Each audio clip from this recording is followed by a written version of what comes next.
इन लोगों ने गुनाह किया, हमने किया, मैं भी उसमें शामिल होता हूं।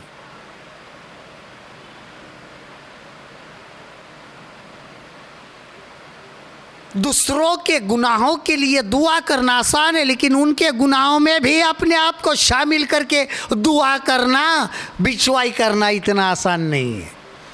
हमने, इन लोगों ने नहीं, हमने, हम लोगों ने, तेरे लोगों ने, तेरे चुने हुए लोगों ने गुनाह किया है, हमें बख्श दे।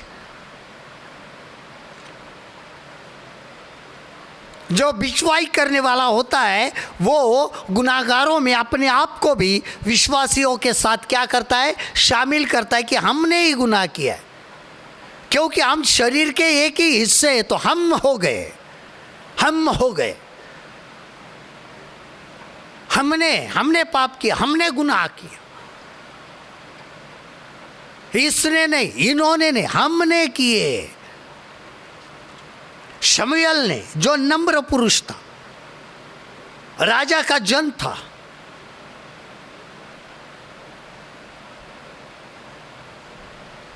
वहां पर ऊंचे ओहदे पर था, राजा के पास प्रधानमंत्री था, लेकिन खुदा के सामने वो अपने गुनाहों को कबूल करके कहता है हमने गुनाह किया, यहूदा के देश के लिए निवेदन किया, मुनाजात किया, विनती की। वो बंदुआई में था, वो भी बंदुआई में था।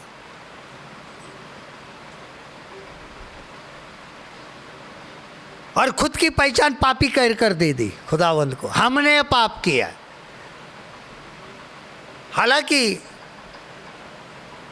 दानियल के अंदर वहां पे कोई भी ऐब दिखाई नहीं देता है, कोई भी गुनाह नहीं दिखाई देता, फिर भी वो अपने लोगों के कारण वो कहता है हमने पाप किया है, मेरे बाप दादाओं ने किया है, क्योंकि मैं इनसे अलग नहीं हूं। ये नहीं कहा कि मैं पवित्र हूं, ये नहीं कहा कि मैं खुदा से बात करने वाला हूं, तुम गुनाहगार हो, तुम पापी हो, हमने पाप किया। खुदा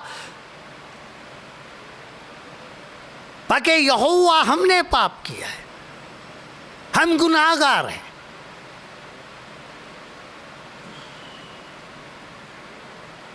बिचवाई जब करते हैं तो हम, जब गुनाहगारों के लिए बिचवाई करते हैं तो हम भी अपने आप को गुनाहगार कबूल करते हैं और गुनाहगार की पहचान देते हैं।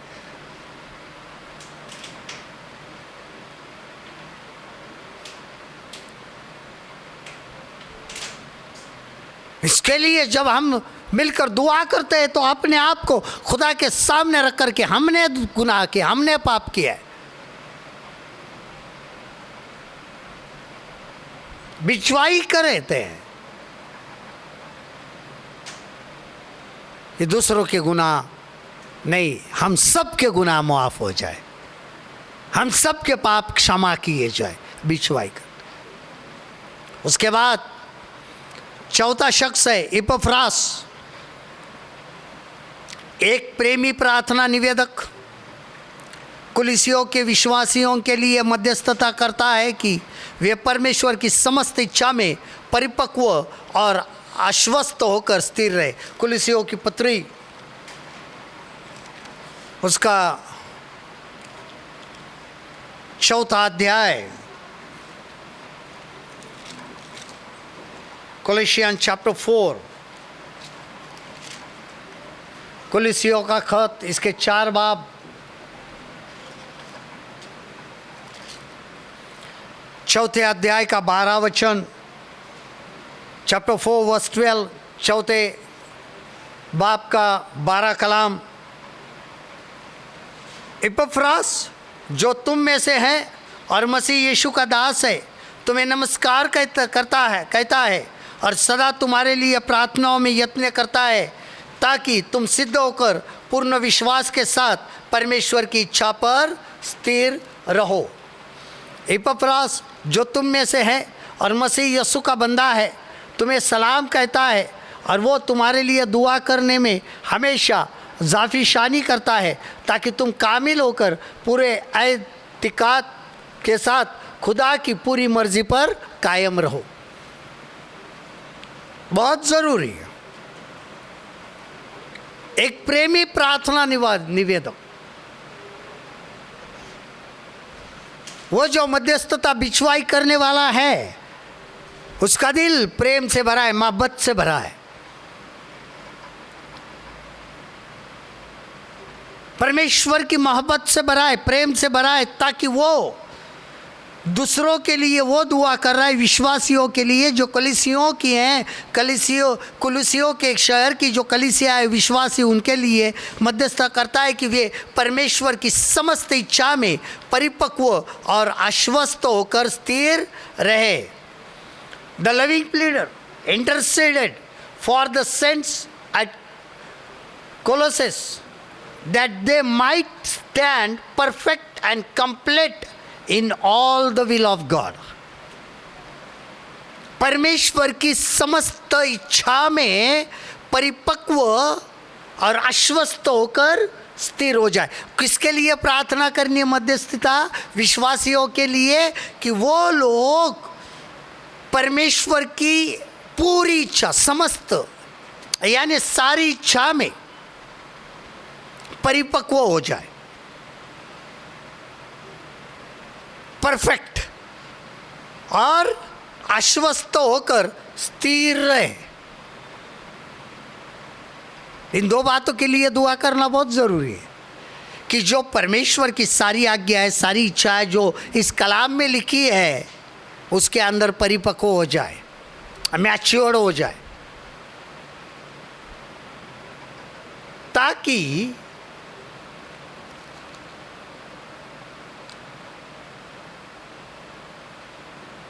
तुम कामिल होकर पूरे एतिकाद के साथ खुदा की पूरी मर्जी पर कायम रहो। कायम यानी स्थिर रहो, कामिल हो जाओ, परिपक्व हो जाओ, बी परफेक्ट, मैच्योर्ड। क्या हम दूसरे परमेश्वर की इच्छा में परिपक्व बने और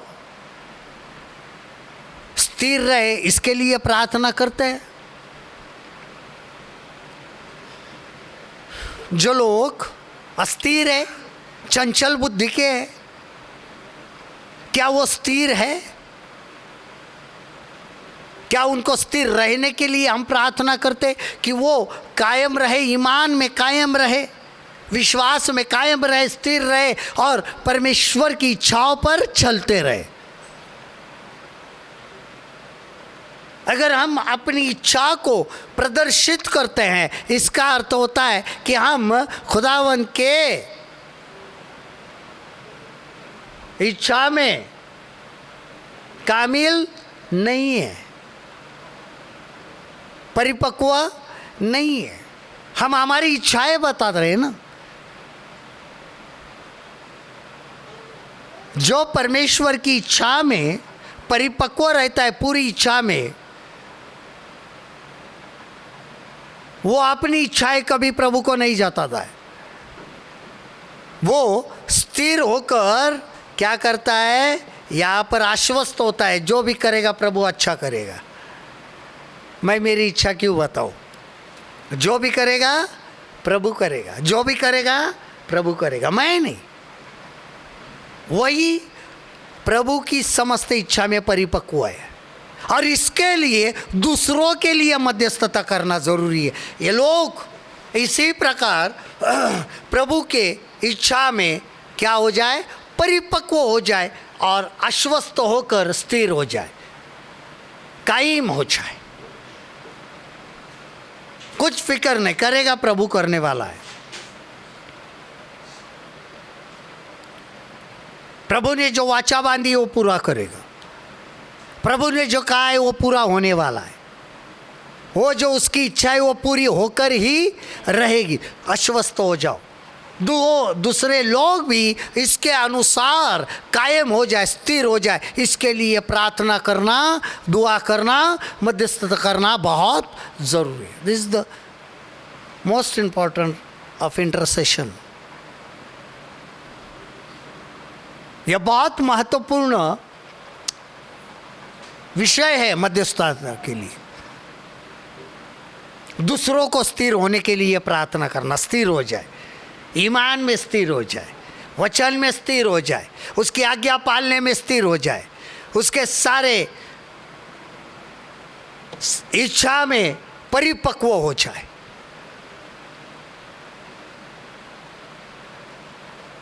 हम अगर अपने जीवन को देखते हैं तो देखेंगे कि बहुत सारे लोग उसकी इच्छा में परिपक्व नहीं है, और ना ही वो समझने की उसकी इच्छा क्या है, उसके हमारे जीवन के लिए उसकी मर्जी क्या है, द विल ऑफ गॉड, समझने की कोशिश कोई नहीं करता है। हमेशा अपनी दुआ भी करेंगे बड़ी बड़ी, जैसे तुम्हारी मर्जी आसमान में पूरी होती है वैसे ज़मीन पर भी हो। हकीकत में है, जब उसकी मर्जी पूरी होनी है तो तुम तुम्हारी मर्जी क्यों बयान कर रहे हो? तुम्हारी मर्जी क्यों बता रहे हो? उसकी मर्जी हो, और उसकी मर्जी हमारे जीवन के लिए बहुत महत्वपूर्ण है, जो हमें समझना जरूरी हो जाता। उसकी मर्जी, हमारी नहीं, उसकी मर्जी, उसमें हमें कायम होना है, परिपक्व होना है। उसके बाद पौलुस ने प्रार्थना की,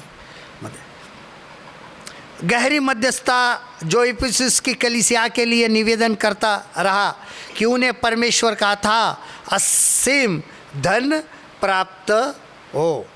Paul the intense suppliant pleaded for the church at the Ephesus that they might have God's unparalleled riches। देखिए इफिसियों की पत्री, इफिसियों का खत, इसका पहला अध्याय,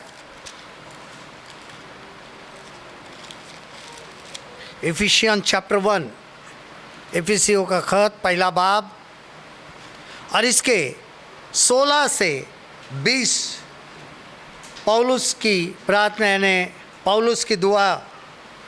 तुम्हारे लिए धन्यवाद करना नहीं छोड़ता और अपनी प्रार्थनाओं में तुम्हें स्मरण किया करता हूँ कि हमारे प्रभु यीशु मसीह का परमेश्वर जो महिमा का पिता है तुम्हें अपनी पहचान में ज्ञान और प्रकाश की आत्मा दे, और तुम्हारे मन की आंखें ज्योतिर्मय हो कि तुम जान लो कि उसकी बुलाहट की आशा क्या है और पवित्र लोगों में उसकी मीरास की महिमा का धन कैसा है,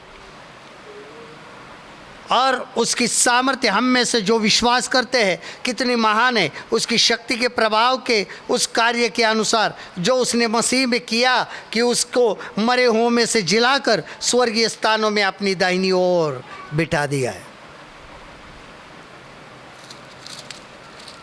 तुम्हारी बाबत शुक्र करने से बाज नहीं आता, और अपनी दुआओं में तुम्हें याद किया करता हूँ कि हमारे खुदावंद यीशु मसीह का खुदा जो जलाल का बाप है तुम्हें अपनी पहचान में हिकमत और मुकाशफा की रूह बख्शे, और तुम्हारे दिल की आंखें रोशन हो जाए ताकि तुमको मालूम हो कि उसके बुलाने से कैसी कुछ उम्मीद है, और उसकी मीरास के जलाल की दौलत मुकद्दसों में कैसी कुछ है, और हम ईमान लाने वालों के लिए उसकी बड़ी कुदरत क्या ही बेहद है, उसकी बड़ी कुव्वत की तासीर के मुआफिक जो उसने मसीह में की जब उसे मुर्दों में से जिलाकर अपनी दाहिनी तरफ आसमानी मकाम पर बिठाया।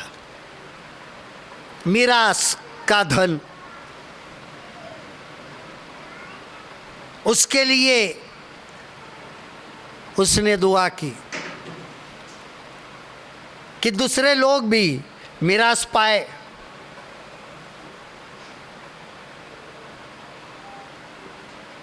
वो धन पाए। ये पृथ्वी का धन नहीं, मिरास का धन पाए। वो धन के लिए मध्यस्थता करना, और वो धन बहुत महत्वपूर्ण है। यहाँ पे गहरी मध्यस्थता, द डीप इंटरसेशन।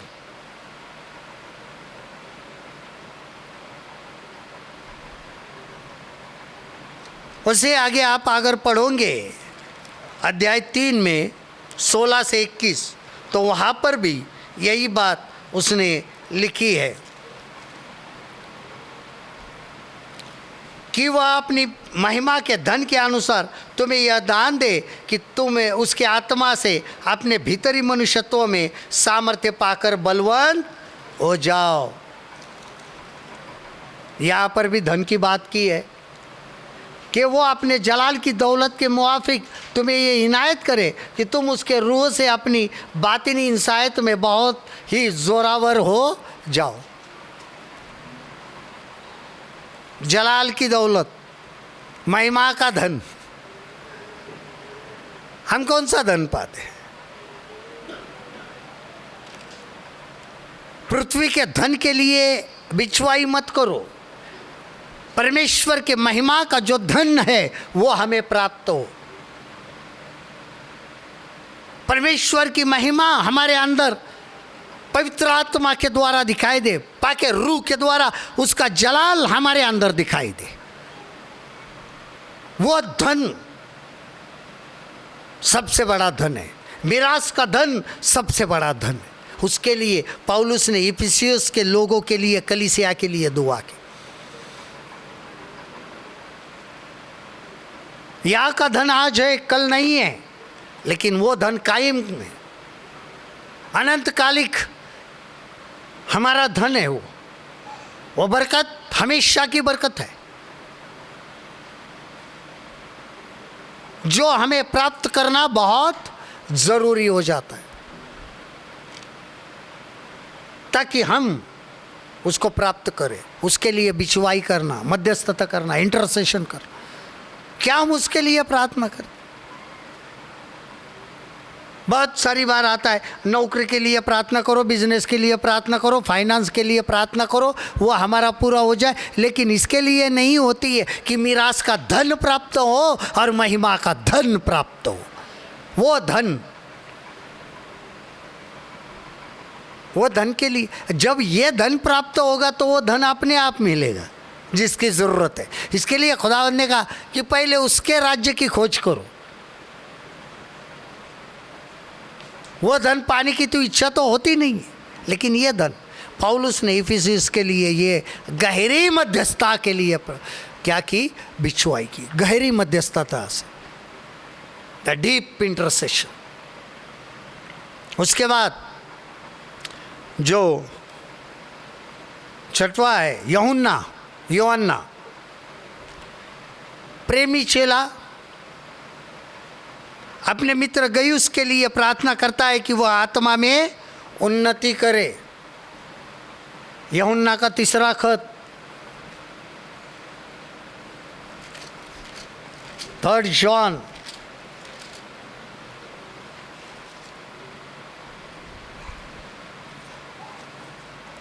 और इसका 2 कलाम 3 जॉन वर्स 2।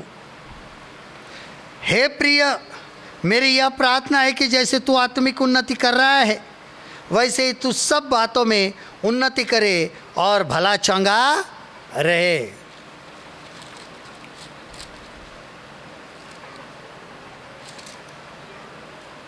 ऐ प्यारे, मैं ये दुआ करता हूँ कि जिस तरह तू रूहानी तरक्की कर रहा है उसी तरह तू सब बातों में तरक्की करे और तंदुरुस्त रहे। गयुस को प्रार्थना की।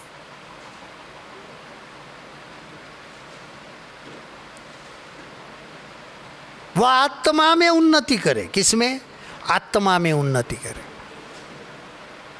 पवित्र आत्मा की सामर्थ्य में बढ़ता जाए, आत्मिक जीवन में बढ़ता जाए।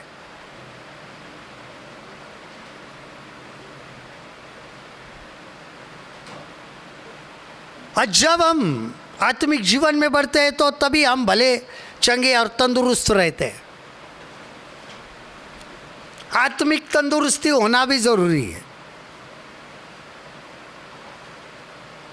द स्पिरिचुअल हीलिंग, क्योंकि बहुत सारे लोग आत्मिक बीमार हैं, इसके लिए उन्नति नहीं पा रहे।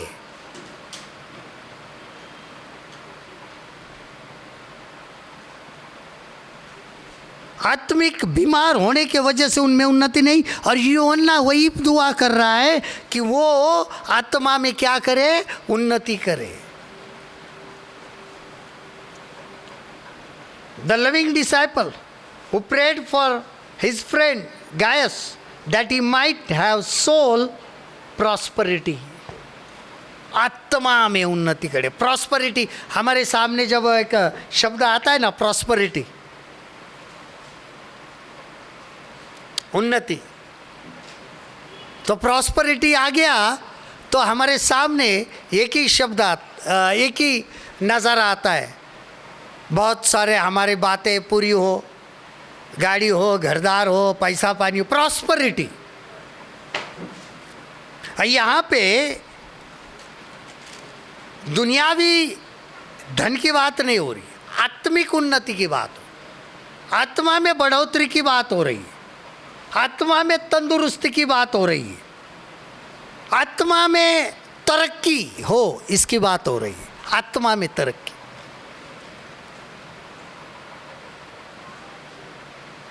जब आत्मा में तरक्की नहीं है तो बाकी के बातों में तरक्की करके क्या करेंगे आप?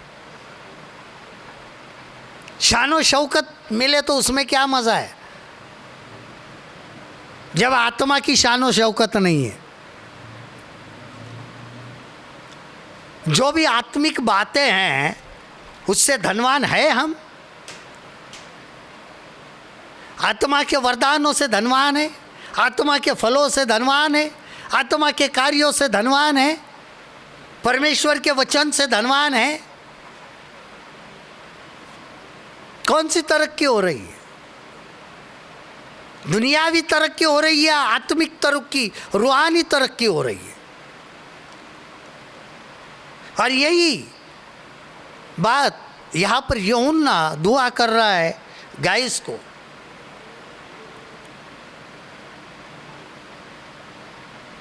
जो उससे मोहब्बत भी करता है और खुदा का भी मोहब्बत करने वाला यूहन्ना है, खुदा का प्रेमी चेला है, और गायस इसका प्रेमी चेला है। देखिए, जब हम एक दूसरे पर प्रेम करेंगे तब हम दूसरे की आत्मिक उन्नति के लिए दुआ करें। ये आत्मा में मजबूत हो जाए, आत्मा में वरदान पाए, रूहानी ताकत हो इनके पास, रूह में बढ़ते जाए, आत्मा में बढ़ते जाए, बढ़ो और बढ़ो। क्योंकि हमारी लड़ाई जो है गोश्त और लहू से नहीं है। जो तारीकी हैं आसमान की, जो अंधकार की शक्ति है उनसे, उसके लिए आत्मा में मजबूत होना, तरक्की पाना जरूरी है, आत्मा में धनवान होना जरूरी है। लोग पैसे से धनवान हैं लेकिन आत्मा में भिखारी है। हाँ, आत्मा में भिखारी है, रूहानी बातें ही नहीं है उनके पास, आत्मिक बातें नहीं है।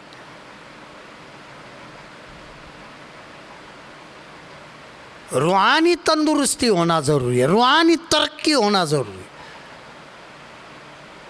जो हमारे ज़िंदगी के लिए बहुत ज़रूरी। और उसके बाद आखिरी बात होती है, जो दुआ करने वाला है वो है मसीह, यीशु मसीह, अनुग्रहकारी प्रभु, जिसने पतरस के लिए प्रार्थना की कि उसका विश्वास जाता न रहे, कि उसका विश्वास जाता न रहे। Christ, the gracious Lord, who prayed for Peter that his faith might not fail. लूका की इंजील इसका 22 अध्याय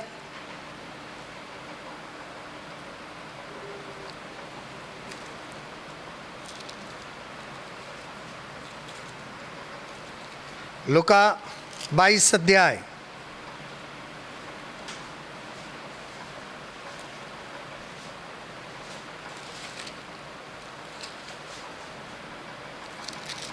Luke chapter 22 verse 32, 22 बाप का 32 कलाम, लूका 22 अध्याय का 32 पद। परंतु मैंने तेरे लिए विनती की है कि तेरा विश्वास जाता न रहे, और जब तू फिरे तो अपने भाइयों को स्थिर करना। लूका 22:32। देखिए, खुदावन ने पतरस के लिए दुआ की, लेकिन मैंने तेरे लिए दुआ की है कि तेरा ईमान जाता न रहे, और जब तू रुजू करे तो अपने भाइयों को मजबूत करना। यहाँ पे बहुत ज़रूरी है, जब तू फिरे तो अपने भाइयों को स्थिर करना, उसके लिए तेरा विश्वास न जाता रहे, इसके लिए मैंने दुआ की। खुदावन खुद कहता है कि मैंने तेरे लिए दुआ की। कि शैतान ने 31 वचन अगर देखते हैं, शमौन देख, शैतान ने तुम लोगों को मांग लिया है कि गेहूं के समान फटके। शमौन